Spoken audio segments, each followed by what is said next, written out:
Quelques mots d'introduction avant qu'on commence nos échanges avec nos trois intervenants. On a vu, et c'est assez intéressant, beaucoup de sites, beaucoup d'initiatives. On a vraiment baigné dedans à travers les idées et les initiatives qui ont été montrées. Et ce qui a été montré derrière, c'est qu'en effet, on est dans une phase d'hyperaccélération liée à cette révolution du numérique, mais que ces nouveaux mondes de la révolution numérique, Anne-Sophie le disait bien, ramènent finalement à des réalités qui sont des réalités de proximité, souvent assez ancestrales, de troc, de cohabitation, de partage, de location, de solidarité, d'échange, de contribution, tout simplement, comme le disait Nicolas. Et que finalement, du coup, cette révolution du numérique, c'est aussi une révolution du territoire, d'un territoire qui est devenu qui a de plus en plus de mal à trouver sa réalité dans un monde fracturé, anonymisé, où là, il y a possibilité finalement d'avoir des modes d'action, d'entraction entre les gens qu'on peut retrouver telles qu'elles sont, telles qu'on les a un peu oubliées, et cette révolution numérique les accélère, les déploie, les design aussi, les monétise aussi, on va en parler parce que ça pose aussi des questions et des problèmes. Et il y a un enjeu pour les communicants de territoire à s'appuyer sur ces nouvelles dynamiques pour en faire à la fois une forme de compétitivité de leur territoire, mais aussi une manière de retrouver des facteurs identitaires et des modes de narration du territoire en s'appuyant sur ces nouveaux acteurs et ces nouvelles pratiques. On va essayer de comprendre comment c'est possible, parce qu'une fois qu'on l'a dit, c'est bien de le dire, mais la communication du territoire est quelque chose qui est assez compliqué aujourd'hui. Il y a un enjeu, on va le voir, qui va être un enjeu de positionnement. Comment on se positionne en tant que communicant par rapport à ces nouveaux acteurs? Comment on intègre ces nouveaux acteurs dans la communication publique telle qu'on l'a fait aujourd'hui? Et puis comment on peut, ça a été dit par Nicolas sur sa dernière slide, passer à l'action, c'est-à-dire communiquer pour eux, avec eux, mais aussi peut-être travailler à les accompagner, à trouver là aussi de nouveaux périmètres d'action en tant que communicants par rapport à ces nouvelles réalités du terrain. On va en discuter, on va voir aussi quelles problématiques ça pose pour vous qui avez des contraintes de communication importantes par rapport aux habitants qui sont aussi des électeurs, à des territoires de plus en plus fracturés, à des besoins de communication de plus en plus complexes, identitaires, nombreux. Comment on peut gérer tout ça ensemble? On va en discuter donc avec nos trois experts. Je vais juste faire une minute, puisqu'on l'a fait un peu tout à l'heure, on l'a vu. Mais alors Valérie, vous n'avez pas de livre récent, hein, mais je fais ma petite minute Bernard Pivot pour vous présenter. Donc on l'a pas vu tout à l'heure, La vie chère d'Anne-Sophie. On aura l'occasion d'en reparler. C'est très pratique et ça dit beaucoup de choses. Et L'âge de la multitude, dont on a vu la couverture, de Nicolas à côté, et qui est là aussi un livre très stabilo-bossant, comme on dit. Ah. Donc, si ceux qui s'intéressent au bien commun de la connaissance, il y a un livre qui s'appelle Libre Savoir et qui est paru chez CF Éditions. Et voilà, vous êtes une association à coordonner. Avant que moi je vais poser quelques questions, mais si vous avez, est-ce qu'il y a des réactions à chaud dans la salle à ce qui s'est dit, de votre regard de communicant? Et est-ce que vous avez des choses qui vous sont venues très vite, sur lesquelles vous voudriez partager tout de suite? Dans ce cas-là, il suffit de lever la main et d'appuyer sur le petit bouton mic.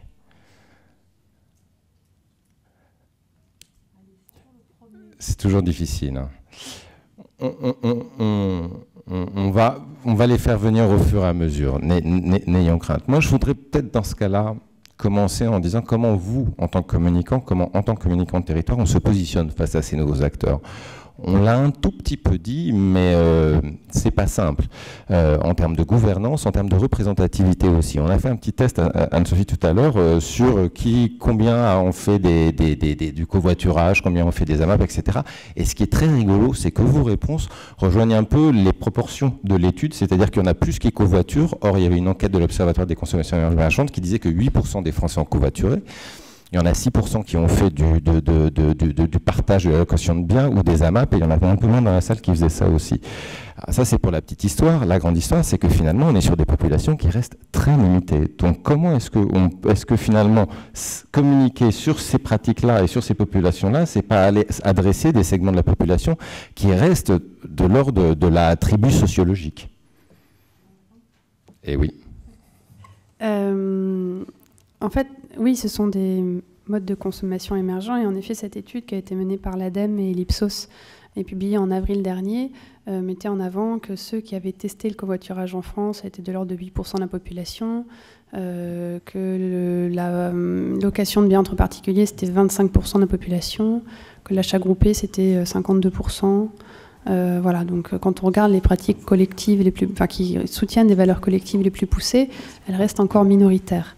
Mais l'ADEME va refaire cette étude l'an prochain en prenant un scope, un champ de recherche plus large qui intégrera, à mon sens, plus les logiques de troc, de dons et des initiatives comme la ruche qui dit oui, qui aussi dépoussière un peu le concept de la MAP, qui le modernise en tout cas, mais qui permet d'offrir un service un peu différent et peut-être parfois plus utile pour certains consommateurs. Donc, pourquoi en effet cibler plus ces pratiques que d'autres? Je pense en fait qu'il y a des attentes différentes dans la société, et comme je le disais, dans le déclaratif de l'enquête qu'avait fait l'Observatoire Société et Consommation, 83% des Français disent aujourd'hui vouloir privilégier l'usage sur la propriété. Donc ce chiffre est assez important, 8 personnes sur 10. Et donc il y a peut-être un déficit d'information et de démocratisation de ces pratiques. Donc les médias font leur travail de plus en plus, ils en parlent, mais les collectivités ont aussi une place à prendre sur ces sujets.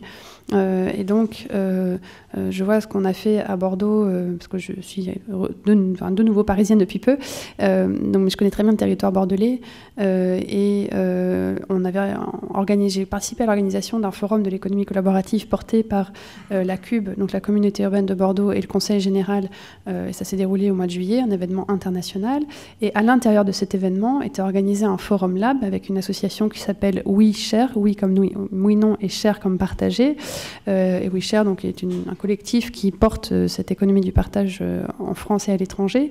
Et le fait d'intégrer cette espèce de lab à l'intérieur de l'événement permettait d'impliquer des citoyens bordelais dans l'écoute des conférences et de leur demander de mettre en lien ce qu'ils écoutaient avec les initiatives locales dont ils avaient entendu parler. Et après, ils ont réussi à faire un grand mapping des initiatives citoyennes au niveau bordelais.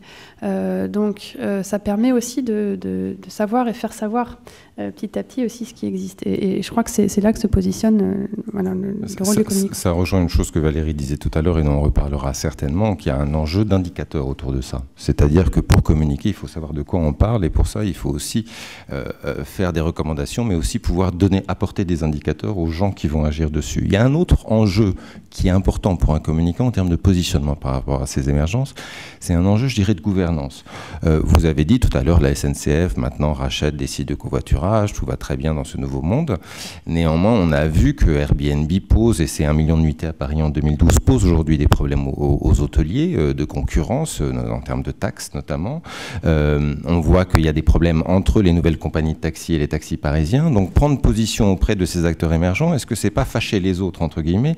Et comment est-ce qu'on peut se positionner? Comment vous voyez évoluer ces zones grises?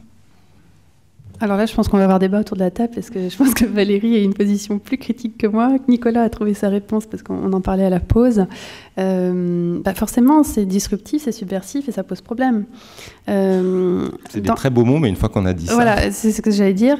Dans le secteur de la finance participative, ce qui s'est passé, c'est que très rapidement, les acteurs se sont fédérés en associations pour essayer de faire le point sur leurs besoins, sur les attentes des consommateurs, mais aussi leurs besoins en termes de réglementation. C'est-à-dire qu'ils se sont rendus compte que la réglementation qui entoure la banque et la finance était complètement inadaptée aux services qu'ils proposent. Et donc, leur association a été au niveau européen, travaille avec les ministères en France pour essayer de faire évoluer la loi. Et Fleur Pellerin a déjà pris les premiers engagements qu'elle a annoncés lors des assises de la finance participative. Je sais qu'Airbnb travaille avec d'autres acteurs du tourisme et de l'hôtellerie. Ils sont dans des négociations aussi pour voir comment, au sein de leurs services, alors je dis Airbnb, mais en France, il y a Séjourning, Bedicasa, il y a d'autres plateformes, mais pour voir comment aller contre les abus qui peuvent être faits de leur plateforme, et comment justement réguler des personnes qui auparavant passaient par un système encadré et qui maintenant passent par Airbnb sans rien déclarer. Sachant que ces plateformes sont toujours ennuyées de ce type de comportement, vu qu'elles annoncent clairement qu'on est censé déclarer aux impôts toutes les sommes d'argent qu'on gagne. Tout le monde ne le fait pas, mais bon, moi je sais que je le fais, et que bon, voilà. Mais même au niveau des impôts, les choses ne sont pas claires. Et chaque collectivité territoriale ne sait pas vraiment comment réagir. À titre personnel, on a une maison de famille qu'on loue via Airbnb. On a reçu un premier mail de la commune sur laquelle on est, qui nous disait on est très content de voir que vous avez mis votre logement en location, ça nous permet de d'accueillir plus de touristes, et merci beaucoup. Et puis un mois après, on recevait un courrier nous demandant de payer la taxe de séjour d'€1 et quelques que payent tous les professionnels de la commune. Donc là, ça reflète vraiment cette zone grise, parce que je ne crois pas que toutes les communes aient le temps de vérifier qui loue son logement. Donc c'est en train de se structurer. Petite réaction de l'un ou de l'autre sur ce qui s'est dit sur la gestion de ces zones grises, rapide. Alors ouais, c'est le contraire. Ouais.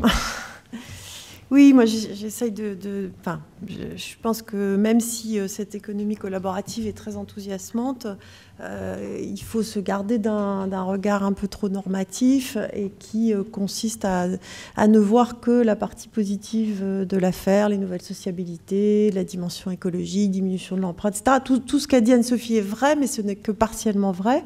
Et on voit bien qu'en même temps, embarquent en même temps des pratiques moins, on va dire, moins solidaires pour le coup, mais même sans chercher à être solidaire, des pratiques moins propres. Donc moi, je pense qu'on a vraiment besoin aujourd'hui d'avoir des analyses un peu plus poussées avec des vrais travaux de recherche pour sortir du discours et aller regarder de plus près ce qui s'y passe. Et autant je suis d'accord sur le fait qu'on a besoin de ces acteurs pour bouger, pour mettre un grand coup de pied dans la fourmilière de pratiques historiques dans lesquelles le consommateur est finalement très passif et mis à part des associations de consommateurs qui défendent ses droits autant qu'ils le peuvent, mais dans un rapport complètement inégalitaire. Donc on a besoin que l'économie collaborative vienne bousculer ces silos et ces verticales, mais en même temps, il ne faut pas jeter des décennies d'histoire justement du fruit des luttes des associations de consommateurs à la poubelle.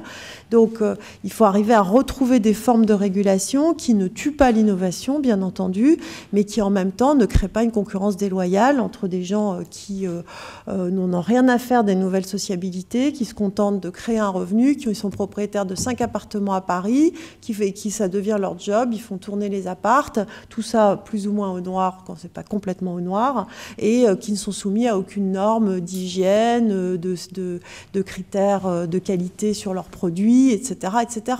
Ça existe aussi, c'est aussi ça l'économie collaborative. Donc il faut pas c'est pas en cachant la face sombre de l'économie collaborative qu'on la fera avancer, bien au contraire. On passe là vraiment de la face de tout à l'heure à maintenant. Oui, non, mais je sais, face à l'autre. Je suis volontairement... je pense qu'on a besoin d'appréhender cette face sombre pour, bien entendu, ne pas tuer l'innovation. Parce que sinon, on va avoir une réaction purement défensive. Effectivement, les hôteliers, etc., qui vont dire c'est scandaleux, et des autorités qui vont être obligées de fermer la porte de l'innovation. Donc, si je reprends l'exemple d'Airbnb, moi, je suis désolée, mais quand je les ai entendus s'exprimer publiquement, je parle Airbnb États-Unis, leur discours, c'est tant qu'on peut, vivons cachés. Ça a été ça pendant longtemps. Donc, pour moi, le rôle d'un Airbnb, c'est de dire, vous avez une responsabilité qui est de payer vos impôts, mais c'est aussi d'aider tous ces nouveaux acteurs dans le fait d'assumer cette part on va dire, de solidarité par de la redistribution. Et aujourd'hui, si vous allez sur Airbnb, vous n'avez pas les formulaires à télécharger qui vous permettraient de vous mettre aux normes, vous ne savez pas vers quel service d'impôt il faut aller si vous avez envie de comprendre comment ça marche, vous n'avez aucune information. Donc on a, de fait, on renvoie l'individu, on passe d'un système régulé collectivement à un système où l'individu est seul responsable d'un respect de normes. Voilà. Il faut inventer l'intermédiaire. Anne-Sophie. Et je pense en fait que ces questions se posaient aussi à l'époque avec les systèmes d'échanges locaux où à un moment l'État souhaitait intervenir pour poser la question de la TVA sur ces échanges. Et donc, voilà, dans ces systèmes d'auto-organisation citoyen, il y avait déjà à l'époque, je n'ai plus en tête le résultat justement du jugement qui avait été fait à ce sujet, la décision qui avait été prise par rapport au système d'échanges locaux, mais c'était le même type de débat qui était de dire, est-ce que sur ces échanges citoyens où finalement une valeur circule mais qui n'est pas monétaire, comment est-ce qu'on peut voilà, rétribuer l'État là-dessus ? Il y a un enjeu, Nicolas, qui rejoint tout ça, et ça a été dit aussi un petit peu, et c'est très exprimé à travers la problématique de l'open data. C'est dire maintenant, vous, les autorités publiques, donc les collectivités, vous n'êtes plus des organismes de contrôle, puisque le contrôle, c'est pas bien, c'est méchant. On met toutes les données en libre en ligne. On est dans une logique de transparence. On doit aider les gens à se mettre ensemble. Et puis en plus de ça, on va rendre publiques nos données de collectivité aussi. Est-ce qu'il n'y a pas un risque à travers ça de perte finalement de la place de l'acteur public par rapport à ces nouvelles structures et ces nouvelles structures émergentes, quelle place il a encore en tant que régulateur et en tant qu'organisme de contrôle à assumer là-dedans?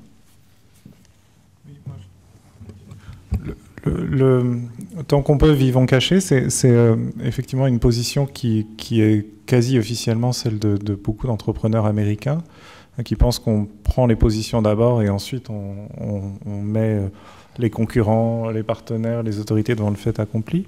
Mais c'est aussi la leçon qui a été tirée d'un épisode très sombre de l'innovation dans l'économie numérique qui était Napster. Napster a émergé au milieu des années 90. C'était un système de partage de musique de pair à pair qui s'appuyait sur aucune infrastructure centrale puisque les fichiers étaient hébergés sur les ordinateurs des utilisateurs. Et ça a fait l'objet d'un tir concentré de la part de toute l'industrie musicale qui a poursuivi en justice, enrôlé les autorités à ses côtés pour mettre fin à ça. Et Napster a été fermé. Oui, mais au niveau des collectivités, au niveau de l'acteur public tel qu'il peut être en France. Ce que je veux dire, c'est que du coup, les innovateurs se sont dit à ce moment-là, on ne peut pas discuter avec ces gens-là, il faut d'abord faire la preuve du service, du modèle économique, et puis ensuite discuter, et la norme, il fait bon accueil. La norme, dans toute cette affaire-là, et le contrôle, c'est un enjeu de compétitivité. Le résultat, pour l'instant, des barrières réglementaires qu'on érige pour entraver le développement de l'innovation, c'est que l'innovation se passe quand même, mais ailleurs, notamment aux États-Unis, et que des entreprises deviennent des géants industriels qui sont prêtes à prendre le marché quand finalement la norme s'abaisse et en gros les individus n'en peuvent plus. Vous savez, tous les gens qui habitent aux États-Unis ont tout le cinéma à portée d'un clic sur Netflix. Quand ils reviennent en France, moi j'ai plusieurs personnes qui m'ont dit, c'est assez frappant, ils me disent le truc qui me manque vraiment ici en France, c'est Netflix. Alors un jour, les Français n'en pourront plus d'être les seuls au monde à ne pas pouvoir regarder tous les films sur leur ordinateur. Et un candidat à la présidentielle dira, eh bien moi, ma promesse, ce sera d'officialiser Netflix en France. Le changement, c'est maintenant. Sauf que dans l'intervalle, aucune entreprise française n'aura fait les investissements nécessaires pour pouvoir devenir un Netflix en France. Donc le marché sera, en quelque sorte, nous donnera les clés à un acteur américain.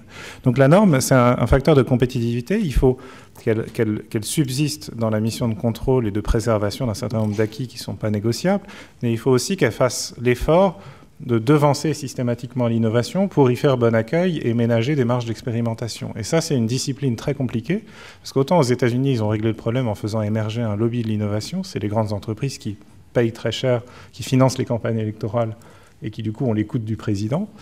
En France, ce n'est pas possible de faire ça. Donc les entreprises innovantes sont pas vraiment sur le radar. Les nouveaux modèles sont méconnus, incompris, considérés comme pas sérieux. Et donc, c'est aux autorités de contrôle, aux dirigeants politiques, de s'imposer la discipline, d'aller au-devant de ces choses qu'ils ne comprennent pas pour mieux les comprendre et les accueillir dans une norme qui doit évoluer en permanence. Parce que si on est le premier à normaliser, à trouver le bon équilibre normatif, ou la bonne manière de contrôler ce type de plateforme, alors on attire les innovateurs ici. C'est intéressant parce que Valérie, vous dites, et Anne-Sophie, vous dites un peu, il y a aussi un travail, je dirais, de ménage à faire de la part de ces nouveaux acteurs pour essayer de trouver, de trier un peu le bon grain de livret et de faire aussi une analyse aussi de ce qui se fait de manière à pouvoir aller vers une gouvernance plus partagée. Et vous dites qu'il y a aussi un enjeu de la part du régulateur à adapter et à assouplir ces normes. Vous vouliez dire Pas forcément assouplir, mais faire pivoter la norme quand l'économie change elle-même. Il y a un enjeu. Vous pouvez donc poser des questions, lever la main, tout ça. Oui. Alors, avec le petit bouton mic. J'aime bien choisir ça à chaque fois. Donc, je suis Xavier de Fouché-Court de l'agence Boropa. J'avais envie de ramener le débat vraiment sur une problématique de communication, c'est-à-dire voilà, tous les gens qui sont dans la salle sont des gens qui sont dans des collectivités, qui sont, disons, soumis à une hiérarchie d'élus qui ne sont pas forcément au fait de tout ce dont on a parlé tout à l'heure. J'ai envie de vous demander à vous trois quelle stratégie, quels conseils vous pourriez donner pour justement faire en sorte que les territoires ne soient pas dépassés par le privé, notamment dans la création de ce lien citoyen. Quels seraient les conseils que vous pourriez donner à tous les communicants publics? peut-être, en rebondissant là-dessus, commencer avec peut-être Valérie, parce que vous me disiez, et vous avez créé un festival, il y avait une anecdote qui pour moi est très représentative de la problématique à ce niveau-là. Vous avez créé un festival donc, autour du commun, avec un certain nombre de villes francophones qui travaillent là-dessus. Vous me disiez que vous êtes allé voir un certain nombre de municipalités pour voir comment elles pouvaient aussi accompagner ou relayer cette initiative, et la réaction était assez emblématique de la problématique qui peut se poser. Alors, on n'a pas créé avec les villes au sens des municipalités, on a créé dans les villes portées par les habitants, ce qui est un petit peu différent.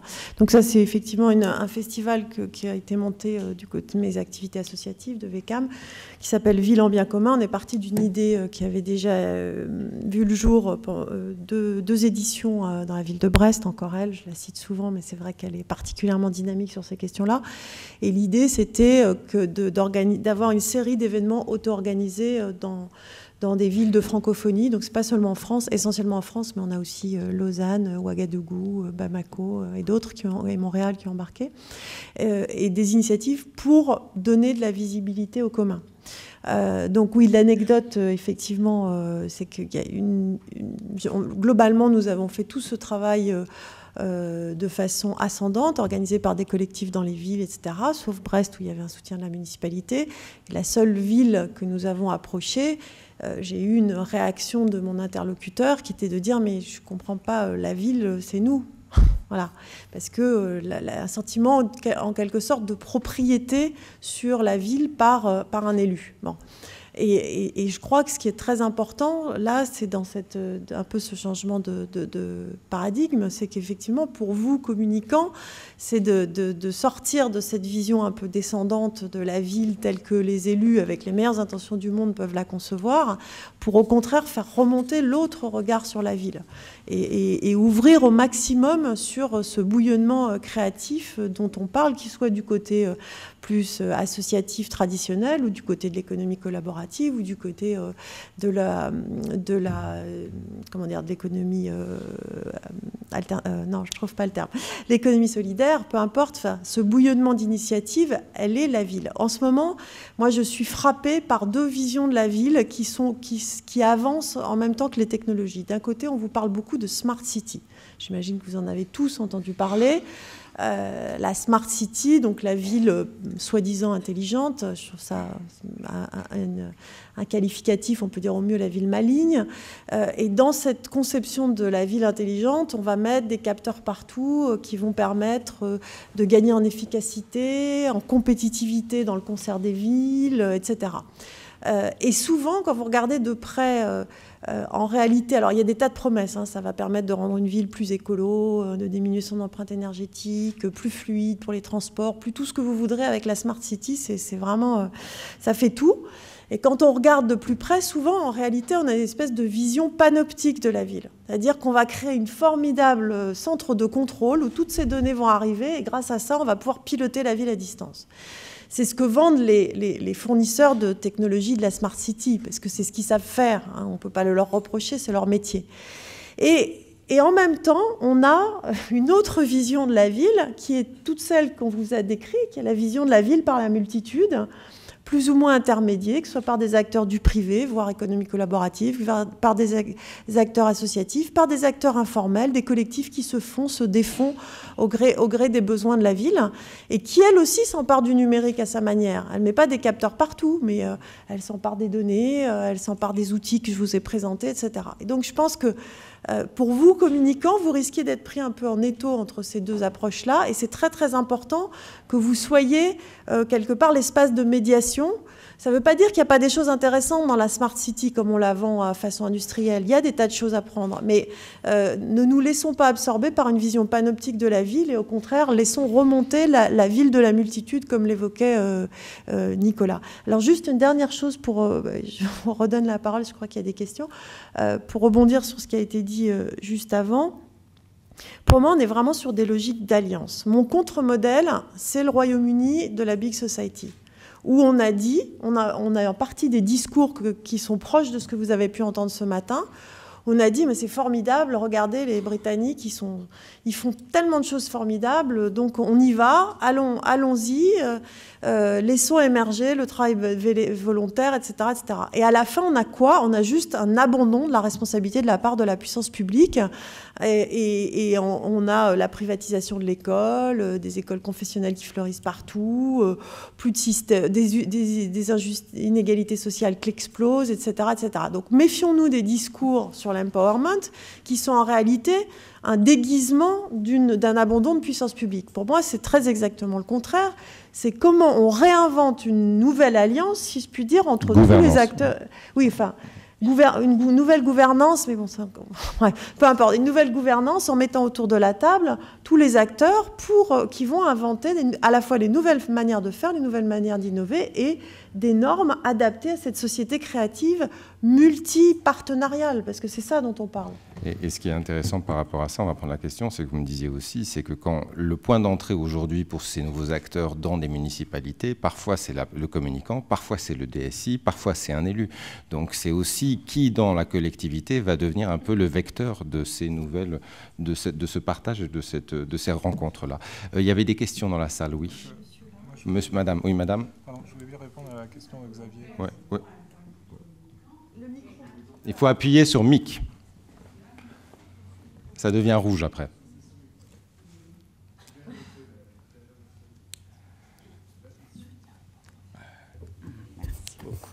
Merci.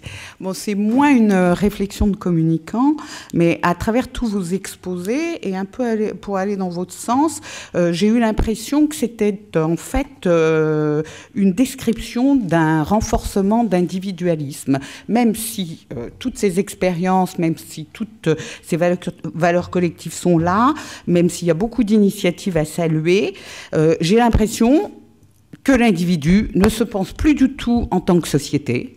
Et je me demande où est le lien avec le politique. Très, très intéressant. On va peut-être, s'il y a un autre commentaire ou question, et puis monsieur, et après on prendra la réaction de Nicolas et d'Anne-Sophie. Philippe de Racour pour Communication Publique. Et par ailleurs, dans un conseil général, une des questions qui nous est posée, c'est, dans un temps relativement court, en fait, c'est une mise en concurrence frontale en termes de communication. Alors, cette concurrence, ça peut être très intéressante et productive quand il s'agit, je dirais, de mise en concurrence de la prise de parole par les citoyens. Et là, on est dans le monde idéal où chacun peut effectivement contribuer et devenir émetteur, contributeur à la vie de la cité. Ça, c'est intéressant. On est aussi en concurrence avec des entreprises privées sur des domaines qui étaient les nôtres et où le numérique accélère. On a parlé de covoiturage, mais ça fait partie... on payait cher en marque blanche. Aujourd'hui, c'est un autre système qui se met en place. Tout ça sur des échelles de 2 ans ou d'1 an parfois. Donc c'est aussi dans des institutions comme les nôtres des choses assez compliquées. Et on est en concurrence également sur l'offre de services. Et ce que vivent les hôteliers avec Booking, on le vit nous aussi avec des offres de services où des prestataires privés se mettent à vendre des services de carte grise ou des réserves. Par exemple, on a un problème d'agenda où on a un privé qui a fait du référencement, qui est au premier sur l'agenda et qui vend plus cher les réservations à nos spectacles que nos propres salles de théâtre. Enfin, vous voyez, on a des situations comme celle-ci qui nous posent une vraie question non seulement de régulation, mais je dirais de mise en place effectivement d'un certain nombre de choses. Après, parce que le pouvoir d'agir, qui est effectivement quelque chose de nouveau, qui est intéressant, on y reviendra probablement sur la question de la citoyenneté, mais ce pouvoir d'agir, effectivement, il s'approprie aussi par un certain nombre d'acteurs. Donc ça fait partie des questions fortes. Je prends un exemple, toujours pareil dans ceux qui ont été donnés. Quand on est alors je ne rentre pas dans le débat en RNB sur TVA ou autre, mais quand on est sur l'échange de biens, etc., ça va. Quand on veut effectivement travailler sur un territoire, sur le tourisme, sur le loisir, sur la culture, sur l'hébergement offert dans le cadre de ces visites culturelles, etc., on n'est pas sur le même registre. Et donc là aussi, on a quelque chose qui éclate. Hein. Alors après, c'est bien, c'est pas bien, on peut y travailler, mais en tout cas, on est confronté à ça. Et en même temps, moi, je trouve... qu'il y a quand même, alors tout dépend peut-être des territoires, mais on a quand même un vrai risque, pas qu'il y ait un risque d'ailleurs, ça se constate, il y a quand même un affaiblissement de la parole faible, et je dirais un renforcement des paroles fortes sur Internet. Et ça, c'est quelque chose une chose sur laquelle on a, je pense, une vraie responsabilité. On a fait une étude, par exemple, dans une cité qu'on dit populaire sur Fontenay-sous-Bois. Hein. On voit bien que les citoyens là, dans cette cité-là, ce qu'ils cherchent, c'est de la médiation, c'est de l'accompagnement pour pouvoir s'exprimer. Et donc, si on n'est pas attentif à ça, effectivement, on pourrait avec nos dispositifs, accentuer, je dirais, l'affaiblissement de la parole faible. Et ça, c'est quelque chose qu'on doit vraiment réfléchir. Je voudrais peut-être reprendre Anne-Sophie et Nicolas en réponse à la fois en réaction à ce qui s'est dit et aussi à la question préalable qui a été posée sur vos recommandations aussi à tous ces communicants nourris de ces constats-là. Oui, donc du coup sur les stratégies pour que les territoires ne soient pas dépassés par les initiatives citoyennes, je pense en effet, comme ça a été un peu évoqué, que c'est une histoire de personnes. Bien souvent, on parle de plus en plus d'intrapreneurs. Je pense qu'il suffit que quelqu'un soit sensibilisé à l'écoute. Après, il doit prendre un petit peu son bâton de pèlerin souvent pour arriver à défendre la chose. Et surtout toucher les élus pour qu'il y ait des engagements qui fassent effet de levier. Sur la façon dont les communicants peuvent aider et sur les collectivités qui peuvent s'en emparer, je pense que ce qui est très important dans ces initiatives, et Ville en bien commun, l'initiative dont parlait Valérie, est à l'image de ça, c'est qu'aujourd'hui, ces technologies et ces services permettent de se réapproprier l'espace public. Et je crois que dans les négociations internationales, on se rend bien compte que tout ce qui est global a du mal à faire avancer les choses. Alors, je prends par exemple l'exemple des négociations sur le climat, où en 2009 à Copenhague, ça a été un vaste échec. Il y avait des attentes citoyennes très fortes, et c'est là qu'on s'est rendu compte que finalement l'échelle décisionnelle qui pourrait être la plus efficace et la plus rapide serait celle des villes et des collectivités locales. Et donc dans cette lignée-là, je pense que la réappropriation des espaces citoyens fait partie de cette nouvelle économie et de cette nouvelle société en marche, et que les collectivités peuvent aider. Alors je reprends un exemple à Bordeaux, mais à Bordeaux on a une association qui a fait la promotion d'un espace de coworking, et la mairie a laissé un espace à cette association pour qu'elle puisse monter son espace de coworking. Voyant que des citoyens se mettaient à cultiver sur des espaces publics, étaient en recherche de jardins partagés, la collectivité a accompagné et laissé des espaces pour que ça puisse être cultivé. Autre initiative, les boîtes à livres. Les citoyens avaient envie d'échanger des livres, c'était des jardiniers qui étaient à l'initiative de ça dans les jardins. Et ben, la collectivité a aidé à la multiplication des boîtes à livres devant le succès que ça connaît dans la ville. Donc ça c'est des exemples, mais après, qu'est-ce qui nous empêche demain d'imaginer un site de crowdfunding municipal où la ville s'engagerait à soutenir les projets qui sont les plus plébiscités par les citoyens. Il y a une créativité en fait assez intéressante à imaginer dans ces outils qui permettent aussi de sentir un peu les choses. Après, sur le renforcement de l'individualisme et le lien avec le politique, c'est une question qui se pose souvent. Je ne suis pas forcément sûre que ça soit un renforcement de l'individualisme. Ça pose des questions de ce type, en effet, de se dire... Parfois, il faut être bien doté culturellement, et certaines initiatives relèvent de jeunes blancs sortis d'écoles de commerce, et il y a peu de diversité. Mais pour moi, ça relève aussi de ces questions d'éducation aux outils Internet, de la démocratisation et justement de ce travail d'accompagnement qu'il faut faire pour montrer en quoi ça peut être un outil de pouvoir retrouver. C'est très intéressant parce qu'on voit qu'il y a véritablement un positionnement de la communication qui n'est pas simplement dans le relais, mais qui est aussi en accompagnement de médiation, d'éducation, et ça a été dit par Valérie, et c'est dit par Anne-Sophie. Nicolas, dans le livre, vous parlez notamment du fait qu'aujourd'hui, l'enjeu, c'est de mettre en place des écosystèmes innovants au niveau de ces territoires, et donc de communiquer dessus. Comment est-ce qu'on peut justement aider à mettre en place, accompagner, à communiquer sur ces écosystèmes? Est-ce que c'est la logique des clusters telle qu'elle existe aujourd'hui? On fait des sortes de pépinières et puis on communique dessus et puis on a tous les gens innovants, et là on est dans une logique un petit peu où on centralise l'innovation, on peut communiquer facilement dessus? Ou est-ce que là encore on est dans une logique où il faut laisser chacun innover, se mettre en place dans son coin, plus rien faire, au risque, comme disait Madame, de se rentrer dans un schéma où finalement la parole collective n'est plus présente? On n'est plus dans des paroles individuelles et des initiatives un peu éclatées, évaporées. Oui, la notion d'écosystème s'est un peu installée pour décrire cette interdépendance des différents acteurs qui font l'innovation et le développement d'un territoire. Les grands échecs, et ça commence à être bien documenté, y compris par des travaux de recherche, les grands échecs mondiaux, c'est toujours les mêmes. C'est-à-dire c'est quand on met l'infrastructure avant les personnes. Quand on construit des pépinières d'entreprises sans avoir les entreprises qu'on va mettre dedans, quand on rassemble des laboratoires de recherche de grandes entreprises et il n'y a aucun liant, il n'y a aucune cristallisation particulière qui se fait. Et donc ça, C'est la dernière diapo que je montrais tout à l'heure. On dit qu'on fait les choses, mais en réalité, il ne se passe rien à l'intérieur. Et à l'inverse, ce qui est très important et ce qui a été critique dans l'émergence des écosystèmes innovants, c'est les personnes et les interactions entre ces personnes. C'est le lien qui se noue entre les membres d'une avant-garde qui sont, pour certains, des universitaires, pour d'autres, des entrepreneurs, pour d'autres, des militants associatifs, des journalistes et des élus. Et tous ces gens-là, ensemble, eh bien, se fréquentent, se côtoient, apprennent à se connaître, s'influencent les uns les autres, et puis posent les bases, mais humaines, et pas BTP, voilà, humaines d'un écosystème innovant. Et c'est pour ça que, pour lier ça à la question de Xavier tout à l'heure, sur quel conseil donner à des communicants, ce qui fait la force d'un lobby ou de quelqu'un d'influent auprès d'un décideur, c'est l'intimité du bureau. En fait, c'est parce que quand vous recevez quelqu'un dans votre bureau, on en a tous fait l'expérience, vous pouvez le détester, être par principe opposé à ses convictions, il va quand même vous toucher et vous influencer par la proximité physique et l'affect qui va se développer dans ce lien privilégié. Et donc, qui vous recevez, c'est un élément central de la communication d'un décideur. D'abord parce que ça se sait, on sait qui est reçu, qui ne l'est pas. Et puis surtout parce qu'on se laisse imprégner, parce que les gens en disent dans l'intimité privilégiée du bureau ou d'une table à un restaurant, dans un petit salon privé.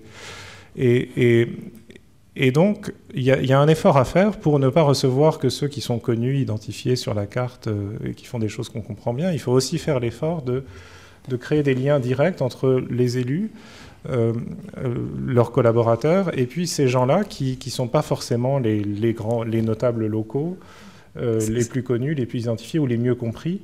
Et c'est ce lien humain qui va créer les bases. Ça veut dire que le communicant doit être aussi... Alors, vous allez dire, les communicants, ils ont déjà tellement de choses à faire que plus de ça, on leur dit, il faut être aussi. Donc là, merci. Mais travailler aussi dans une logique qui soit une logique de veille importante. C'est intéressant ce que vous dites, parce que vous avez monté donc, cette structure qui s'appelle The Family, qui est à Paris. C'est un appartement. L'idée, c'est, vous avez cofondé d'ailleurs, d'accompagner une centaine de startups par an sur des projets. Alors, il y a des workshops, il y a des rencontres avec des innovateurs, etc. Tout ça. Et ce qui est très intéressant dedans, c'est qu'il y a un autre système, un autre moment, qui est un moment de rencontre et d'échange autour de ce qu'on vient de se dire, c'est-à-dire la manière dont il y a un basculement vers cette économie numérique dans les différents secteurs. Et vous dites, on fait ça et on invite là-dedans des responsables d'entreprise et de collectivités. Et vous m'avez dit, aujourd'hui, les gens des collectivités, on ne les voit pas dans ces réunions-là. Comment vous l'expliquez ça? Et est-ce qu'il y a là aussi un enjeu qui peut se ramener à l'enjeu de la communication, de venir aussi à la rencontre d'eux? Alors, on ne les voit pas pour une raison que je vous expliquais. Donc, l'événement dont vous parlez, qui a lieu 2 fois par mois dans nos locaux à The Family, ça s'appelle les Barbares Attaques. Et donc, c'est par référence à l'Empire romain et les invasions barbares. Les barbares, ce sont les nouveaux entrants de l'économie numérique dont on ne comprend pas bien ni le modèle, ni les valeurs, ni rien, mais qui attaquent et qui finissent par prendre la place des entreprises en place, secteur après secteur. Et je pense que la raison pour laquelle les collectivités sont difficiles à faire venir, c'est qu'on travaille secteur après secteur. On a fait un événement sur la banque, un autre sur l'assurance, un autre sur les télécoms, un autre sur le consulting, un autre sur les transports. Et évidemment, des gens des collectivités territoriales ne se sentent pas forcément très concernés par des problématiques sectorielles comme celle-là, à l'exception d'une qui était les transports, où là on a réussi à avoir des gens, je crois, de la ville de Paris et de la Société du Grand Paris. Parce que le fait que ça se passe de façon sectorielle, en fait, ça échappe un peu à la transversalité de l'action publique sur un territoire. Et là encore, je pense que c'est une pure question de discipline et de gestion de l'agenda. C'est qu'un élu, il doit s'imposer de comprendre les problématiques sectorielles que pose l'innovation et le développement du numérique, parce que les problématiques, j'ai bien dit, hein, pas que les problèmes, c'est aussi des solutions, le numérique, parce que c'est comme ça que l'innovation se développe, en fait. C'est pour résoudre des problèmes concrets, pour prendre position dans un secteur. Et celui qui s'en tient à une vision transversale est le dernier à la voir s'il ne rentre pas dans l'intimité de chacun de ces mini-écosystèmes. Est-ce qu'il y a des questions, des remarques par rapport à ce qui est dit? Est-ce que vous allez aller au bar? C'est les Barbares Attaques, c'est ça? Les Barbares Attaques. Oui, Valérie. Oui. Touche mic. Je voulais réagir sur le point que vous avez, enfin un des points que vous avez soulevé, parce qu'il y en avait plusieurs, mais sur la parole des faibles. je pense effectivement, et là ça rejoint un peu des travaux qu'on vient de finir au Conseil national du numérique, où le gouvernement nous avait saisi sur la question de l'inclusion numérique. Et donc il y a un rapport qui est prêt, qui devrait sortir d'un instant à l'autre, enfin d'un jour à l'autre plutôt. On attend juste la remise à la ministre. Nous, à l'arrivée de ce travail, on s'est rendu compte que par rapport à tout ce qu'on avait entendu dire depuis 15 ans sur la fracture numérique, les exclus du numérique, etc., il fallait là aussi qu'on change vraiment de regard, parce qu'on ne peut plus se contenter de penser ces questions-là comme des questions temporaires, où on va progressivement faire rentrer les gens, s'approprier le numérique, hein, c'était la montée aux usages, et puis de toute façon, les nouvelles générations, les fameux digital natives arrivent, donc quelque part le problème il va se régler tout seul, puisque ils ont biberonné avec Facebook et la souris dans la main. Bon, c'est quand même un peu ça qu'on a dans l'esprit, et on s'est rendu compte que c'était complètement faux aujourd'hui, parce que d'une part, on est sur des cibles mouvantes, c'est-à-dire qu'on peut avoir des personnes qui sont complètement à l'aise avec le numérique, mais qui sont désocialisées pour autant. Des gamins voilà, tout à fait à l'aise derrière leur ordinateur, mais qui sont super malheureux à l'école et complètement marginalisés. Ou à l'inverse, vous avez des personnes complètement intégrées socialement, mais qui sont tétanisées par la technologie et qui n'ont pas de problème économique. Enfin voilà, donc toutes les catégories habituelles qui étaient de dire, en gros, je le fais à la hache, hein, mais c'est les pauvres, les gens dans les campagnes et les vieux. Hein, c'était un peu ça le discours qu'on avait. On s'aperçoit que ça explose complètement. Et puis surtout, la technologie, elle change tous les jours, elle innove à un tel rythme que tous les jours, on doit apprendre des choses nouvelles. C'est-à-dire qu'avant, on apprenait à servir d'un ordinateur, après, on a appris à surfer sur le web. Aujourd'hui, on apprend à gérer notre identité numérique. On doit commencer à apprendre à gérer nos données. Ça, c'est quand même un grand changement. Après-demain, il faudra savoir interagir avec notre médecin à distance en utilisant nos capteurs, etc. Mais l'idée de monsieur, c'est-à-dire comment la parole publique, du coup... J'y arrive. Et donc, en fait, c'est tout le monde, quelque part, qui doit être dans une forme d'inclusion avec cette société du numérique. Et si on ne pense pas des dispositifs de médiation dans les territoires qui vont adresser toutes les populations, on va être sur des systèmes de double peine. C'est-à-dire qu'on va avoir effectivement ce que vous disiez, des gens qui ont déjà des formes de fragilité, qu'elles soient d'ordre économique, d'ordre social, peu importe, qui vont en plus être... C'est ceux-là qu'il va falloir faire monter à bord de la société du numérique en priorité, en même temps que tout le monde.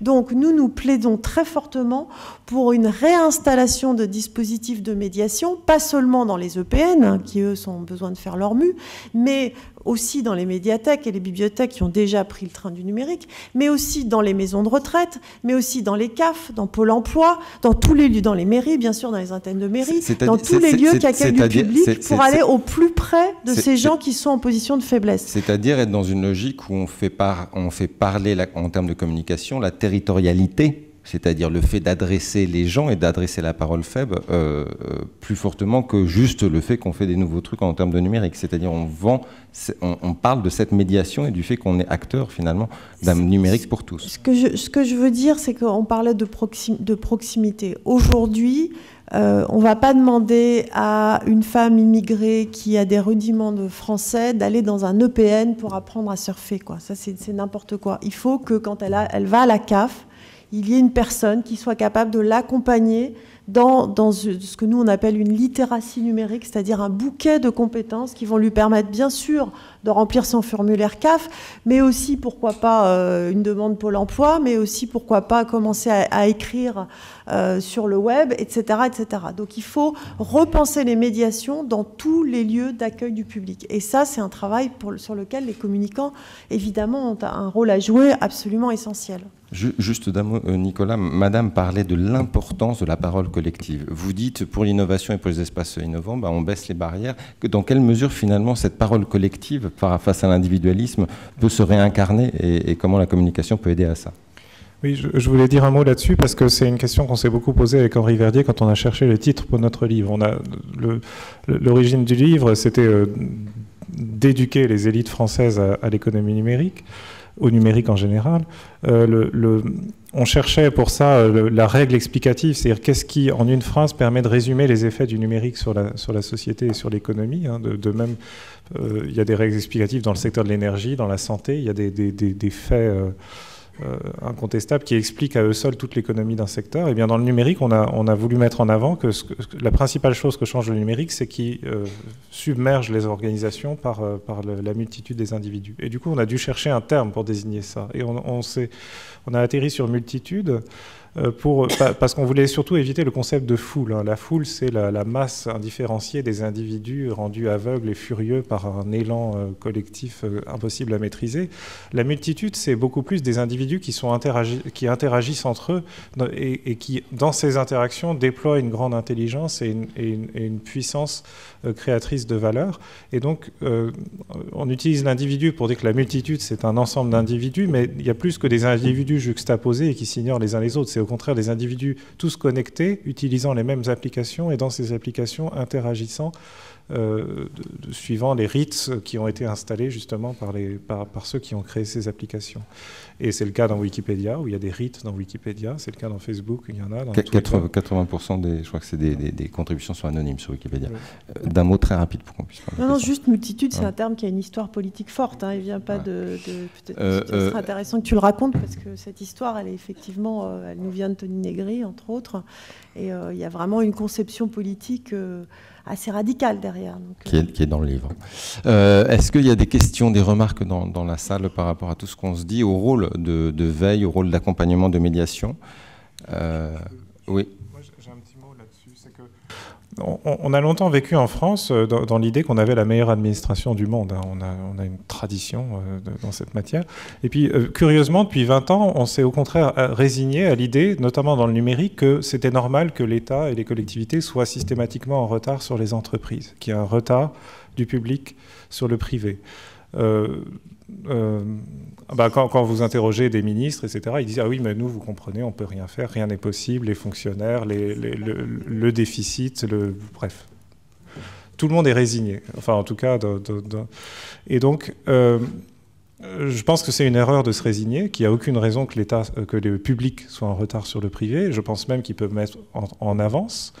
Mais les problèmes d'inclusion numérique ou de non-inclusion numérique, sur le fait, c'est que comme le public est en retard, c'est aussi le public qui est le seul en contact direct avec les populations les plus éloignées du numérique. Et donc il a un rôle de réinclusion qui ne peut être rempli que s'il transporte dans une nouvelle offre de services numériques les services publics qui sont opérés aujourd'hui d'une façon traditionnelle. Et donc il y a un surinvestissement d'innovation à faire dans la sphère publique pour imaginer une aide sociale adaptée qui accueille les outils du numérique, pour imaginer qui accueille les outils du numérique, un hôpital... Une entreprise plateforme. Monsieur Willow. Alors, Mick. Bonjour, Arthur-Nicole Lambert, j'ai travaillé à la DSR, notamment, enfin la sécurité routière, au pôle digital. Je vous ai tant parlé depuis tout à l'heure, justement, de concertation, de coworking. Et en fait, j'ai un problème, c'est-à-dire dans mon travail ou dans le travail de mes collègues, je ne m'y retrouve absolument pas.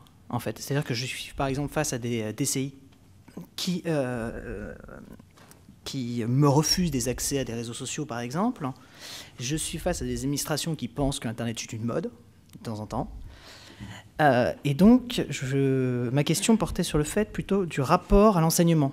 Est-ce que finalement, on n'a pas un problème par rapport à notre administration, dans lequel on a des technocrates qui sont formés à l'excellence, et nous, on travaille en commun. Finalement, est-ce que ça va pas être là le problème?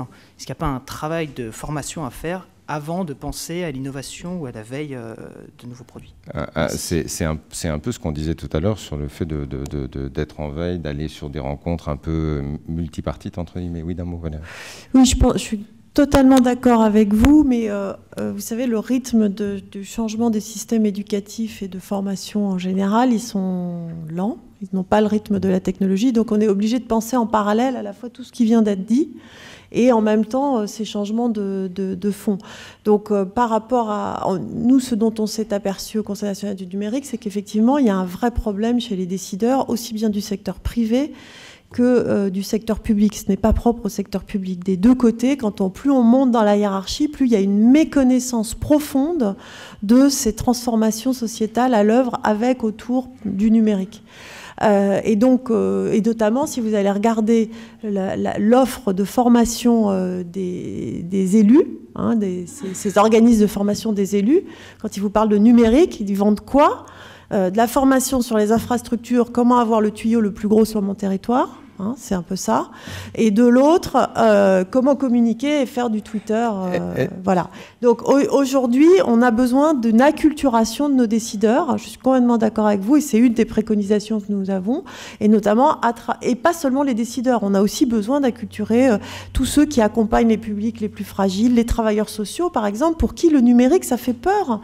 Ils ne voient pas en quoi ils sont concernés. Alors qu'on a des tas d'expérimentations passionnantes, mais parcellaires sur le territoire, où au contraire, on va prendre, par exemple, à Rennes, ils ont fait tout un travail formidable avec des jeunes qui vivent dans la rue, des zonards, comme on dit, qui ont un smartphone, qui ont au moins un téléphone, et avec eux, on peut reconstruire un regard positif sur soi. Il y a une logique d'acculturation qui est importante. Il y a aussi un exemple qui est cité dans le livre qui est très intéressant et qui rejoint peut-être ce qu'on disait tout à l'heure, c'est que vous citez un exemple avec Alan Grisman et Robert Reich, et qui est très intéressant du fait que c'est humano-dépendant, c'est-à-dire il faut travailler avec ceux qui sont acculturés, qui sont déjà connectés, entre guillemets, au sein de ces administrations, et pas forcément attendre que toute l'administration soit connectée. C'est quoi cette histoire ?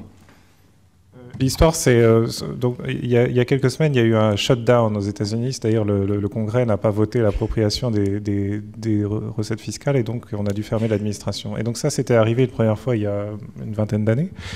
Et à l'époque, Robert Reich, qui est un grand économiste par ailleurs, était secrétaire ministre du Travail. Et il disait donc il errait dans son ministère vite, puisque tous ses collaborateurs, faute d'être payés, étaient rentrés à la maison.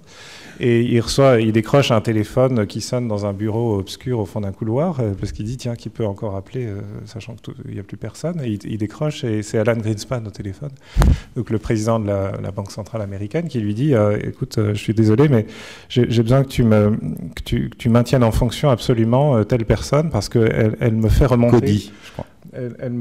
Cody, je crois. Oui, c'est ça. Ouais. J'ai besoin d'elle parce que chaque semaine, chaque mercredi, elle m'envoie les chiffres alors, je ne sais plus quel chiffre très précis sur le marché du travail dans tel État, et ça fait partie de mon dashboard géant qui me permet de sentir l'économie, en fait, et donc de faire la politique monétaire. Et donc là, Robert Reich, il est stupéfait parce qu'il découvre qu'Alan Greenspan, en fait, a des informateurs à tous les étages dans son ministère. On a probablement plein d'autres partout ailleurs dans l'administration, et fait remonter en permanence comme ça des données, des informations dont il s'imprègne pour mieux faire son travail, mieux comprendre l'économie et être en résonance avec l'économie américaine et piloter la politique monétaire. Et ça, cette sensibilité-là, le numérique la permet à une échelle démultipliée. Encore faut-il que les Alan Greenspan de toutes nos collectivités publiques, États, collectivités territoriales en France s'en emparent pour déployer cette sensibilité et entrer en résonance avec tout ce qui se passe sur leur territoire. Je pense que c'était ça l'idée. Ça rejoint l'idée de ce qu'on disait tout à l'heure. Ça peut, excusez Valérie, ça peut être le point d'entrée, peut être un DSI, peut être un élu hyper branché, peut être un communicant. L'enjeu, c'est en effet de mettre en réseau aussi les gens qui, à l'intérieur d'une administration, sont aujourd'hui aware, sont aujourd'hui connectés à ces nouvelles réalités et peuvent du coup aussi évangéliser ou faire aiguillon pour les autres. Est-ce qu'il y a d'autres questions, d'autres relais, d'autres dans la salle par rapport à ce qu'on se dit ? Moi, je voulais... Xavier, oui. Oui, moi, ce qui m'étonne dans tout ce que vous énoncez, c'est l'écart de vitesse qu'il y a entre une société civile qui se rénove sur elle-même avec des nouveaux systèmes de solidarité et des structures, des institutions, au-delà des gouvernements, enfin de ceux qui sont en position de diriger, des institutions qui, elles, effectivement, n'arrivent pas à bouger aussi vite. Il y a un écart, effectivement, monstrueux qui se crée. Et l'échelle de temps, on n'est pas sur 100 ans, on est effectivement en quelques mois, quelques années, quelques semaines parfois, où des systèmes basculent complètement dans d'autres formes d'organisation. Et on souffre dans nos organisations effectivement de cette lenteur. Effectivement, en quelques mois, quelques années, quelques semaines parfois, où des systèmes basculent complètement dans d'autres formes d'organisation. Et on souffre dans nos organisations, effectivement, de cette lenteur de mouvement qui est peut-être nécessaire pour une adaptation, mais là, on est sur des écarts de temps qui sont considérables, et on crée des écarts de fonctionnement, de dysfonctionnement entre des sociétés organisées et une société qui, elle, s'auto-organise différemment. Est-ce que... Je ne pense pas qu'il faille être trop pessimiste sur ce point-là. Parce qu'en fait, on voit que les municipalités, enfin les collectivités territoriales, qu'il y a un moment où il y a une espèce de prise de conscience qui se fait. Après, la bascule, elle se fait vite, parce qu'on est en mode agile, comme on dit dans le monde informatique. Et donc après, il peut se passer des choses assez vite. Donc voilà, on sent pour l'instant une espèce de... D'abord, il y a des villes qui ont déjà fait sauter le pas, hein, donc il faut s'inspirer de ces modèles-là et puis les mutualiser et puis les faire monter en visibilité là aussi pour que ça inspire d'autres collectivités locales.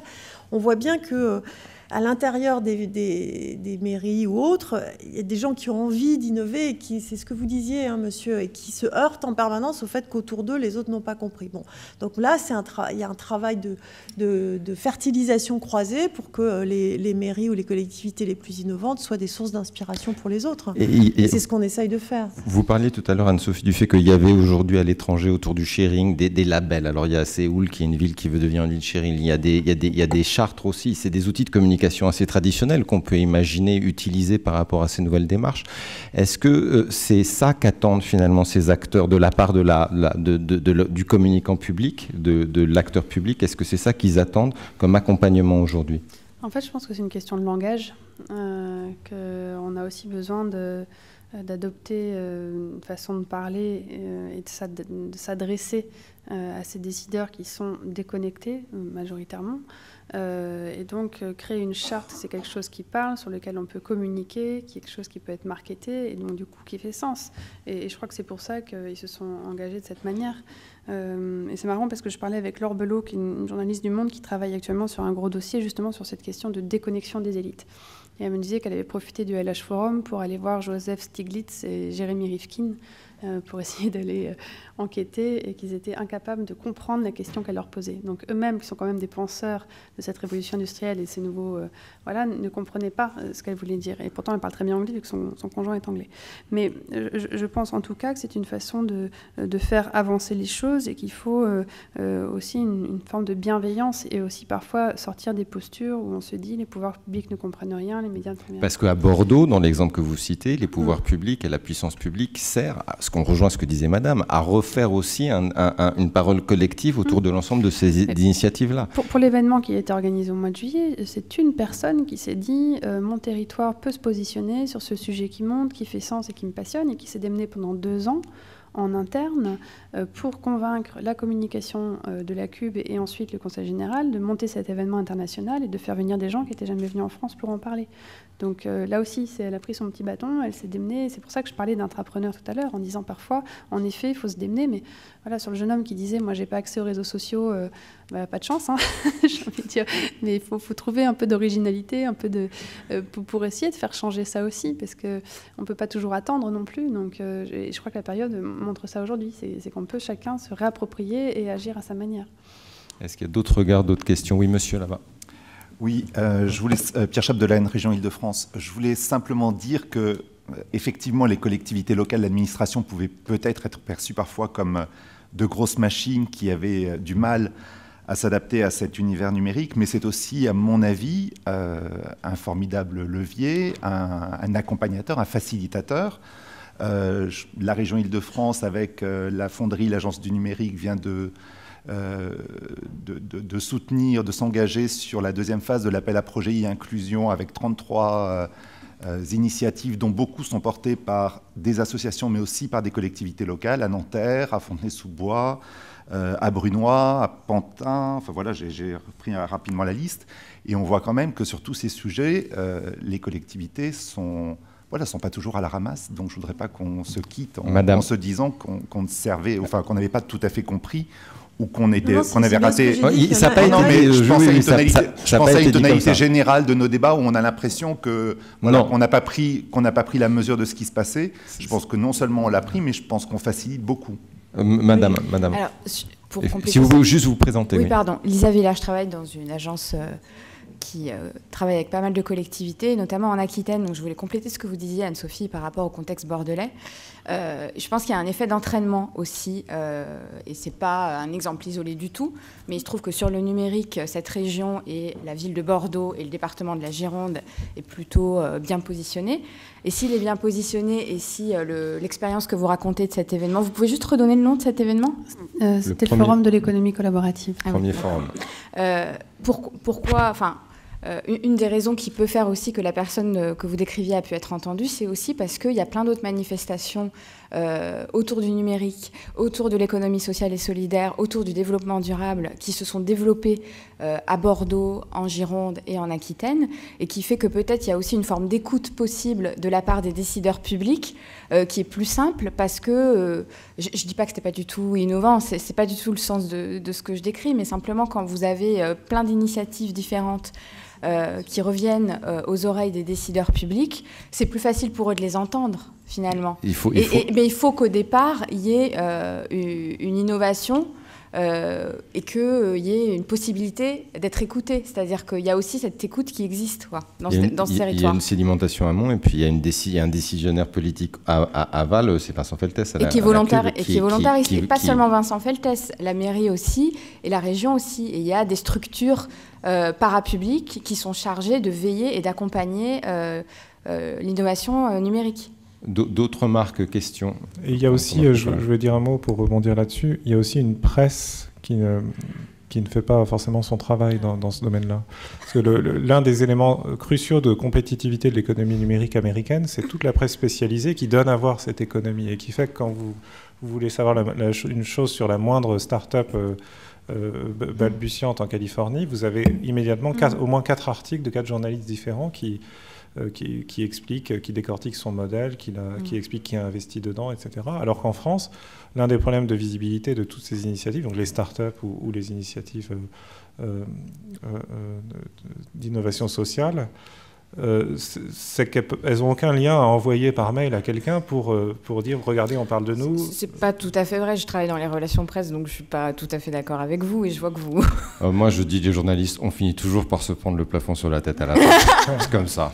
Mais ce qui est vrai, c'est que y a le terreau de la presse spécialisée, il est moins développé, et que la presse généraliste a moins développé ces rubriques-là. Ça, c'est vrai. Elle est moins... Est-ce qu'il y a d'autres remarques ou questions dans la salle par rapport à tout ce qu'on s'est dit, à ces rôles, et aussi au rôle de veille qui peut être joué aussi par le communicant pour essayer de comprendre aussi qui sont ces acteurs, comment ils font lien ensemble aussi un petit peu, et de médiation, comme le disait aussi Valérie, parce qu'on ouvre derrière ça aujourd'hui des pistes aussi, des champs d'action et de rencontres possibles. Est-ce qu'il y a des questions ou des remarques par rapport à ça? Non, enfin, moi, j'en tire aussi la conclusion que ça modifie le rôle et la place de la communication au sein d'une collectivité. C'est-à-dire que, certes, il faut qu'on fasse savoir, ça c'est la loi nous demande, et puis c'est une nécessité de transparence, mais aussi de pouvoir de révéler finalement ces initiatives, de donner à voir cette multitude ou ces multitudes. Et c'est peut-être pas quelque chose qu'on faisait jusqu'à présent. On faisait savoir ce que faisait l'institution, mais je pense qu'on a aussi une relation au territoire qui est nouvelle et qui est l'émergence de cette société en devenir. Et ça modifie le rôle et la mission d'une direction de la communication dans les collectivités. Si je peux ajouter un tout petit mot qui rejoint ce que disait Anne-Sophie, c'est à la fois donner à voir, et en même temps, à travers des événementiels comme ce qui s'est passé à Bordeaux, c'est aussi une manière de mettre en réseau les acteurs sur le terrain, de les faire se rencontrer entre eux et avec les acteurs publics, et donc de créer cette espèce de mayonnaise que vous décriviez à l'instant, où on sent qu'on sédimente sur des générations d'acteurs et d'actions dans les territoires. Et juste une petite remarque, parce que la réaction de monsieur m'a un peu surprise, que je pensais avoir été plus subtile en disant qu'il y avait quand même un certain nombre de villes ou de régions, de collectivités qui avaient déjà franchi cette dynamique. Et évidemment, si nous sommes ici aujourd'hui pour parler de ça, c'est bien parce que la région Île-de-France est particulièrement en avance sur ces questions-là. C'était implicite pour moi. C'était par rapport à une tonalité générale sur le rôle des administrations Et effectivement, on a des temps qui sont différents, on a des procédures qui sont parfois lourdes. Mais voilà, c'était pour rappeler qu'il se passait aujourd'hui plein de choses. Je pense au garage numérique qui œuvre entre Montreuil et Belleville. Enfin, il y a plein de projets qui sont sur les territoires et qui se mettent en place et sur lesquels les collectivités sont vraiment partie prenante. D'un mot peut-être de conclusion à nos trois invités, qu'est-ce que vous attendez, ou qu'est-ce qu'en tous les cas les acteurs du numérique que vous connaissez bien attendent aujourd'hui de ces communicants, de cette puissance, de ces communicants publics, qui résumeraient un peu ce qu'on dit, puisqu'en effet on a l'impression que finalement on se retrouve avec des communicants qui du coup, et des administrations qui se disent de toute façon nous on est à des années-lumière, comme disait, donc on ne sait pas trop comment gérer. Comment est-ce qu'ils peuvent justement accompagner, d'un dernier mot? Je crois que Xavier a bien ouvert la voie, et aussi ce que vous racontiez sur les différentes initiatives qui sont déjà prises en Île-de-France et ailleurs dans d'autres territoires. C'est-à-dire que là, on a besoin de ce travail de contagion. Donc, ceux qui sont dans le monde associatif, dans l'économie collaborative, etc., ils le font, ce travail au jour le jour. Il y a tout un travail, on va dire, d'évangélisation. Je n'aime pas trop ce terme-là, mais enfin, c'est comme ça qu'on le désigne aujourd'hui. Mais ce qui est beaucoup plus important, c'est que vous fassiez, vous, ce travail entre pairs. Revenons sur l'approche de pair à pair. Il faut que vous fassiez aussi ce travail de contagion à l'intérieur de vos collectivités territoriales, entre collectivités territoriales, avec de l'exemplarité mutualisée, de manière à ce qu'à un moment, on fasse sauter ces points durs, ces goulets d'étranglement qui existent dans toutes les organisations, publiques, privées. Voilà. Donc à vous aussi d'organiser ce partage d'expériences de pair à pair. Nicolas, en rapide. Oui. Moi, je pense que ce qui est attendu des communicants, c'est qu'ils apprennent à faire levier de l'organisation pour laquelle ils travaillent. Aujourd'hui, vous rencontrerez énormément d'entrepreneurs qui ont inspiré de l'enthousiasme à un directeur de la communication, et ça s'est traduit par une petite opération en fait de communication associant l'organisation au public ou privé et la start-up. Et puis en général, ça va pas plus loin parce que il dit, bon, alors est-ce qu'on peut aller plus loin? Est-ce qu'on peut travailler avec la DSI, avec les équipes? Et il dit, oh là là, ça devient beaucoup plus compliqué, c'est pas du tout de mon niveau. Et à l'intérieur, même quand vous allez discuter avec les autres acteurs, avec les gens du cœur de métier, etc., ils vont dire, ah oui, mais ça, c'était juste de la communication. Mais ici, on est entre gens sérieux, si vous voulez. Et donc, il y a une continuité à assurer entre le communicant, qui est souvent un point d'entrée pour ce monde-là, et l'intérieur de l'organisation, y compris ses parties les plus difficiles à pénétrer et à transformer, parce que sinon, au bout d'un moment, ça décrédibilise. C'est qu'au bout d'un moment, on finit par arrêter d'aller voir les communicants parce qu'ils ne donnent pas l'impression de pouvoir embrayer derrière. D'un mot, Anne-Sophie.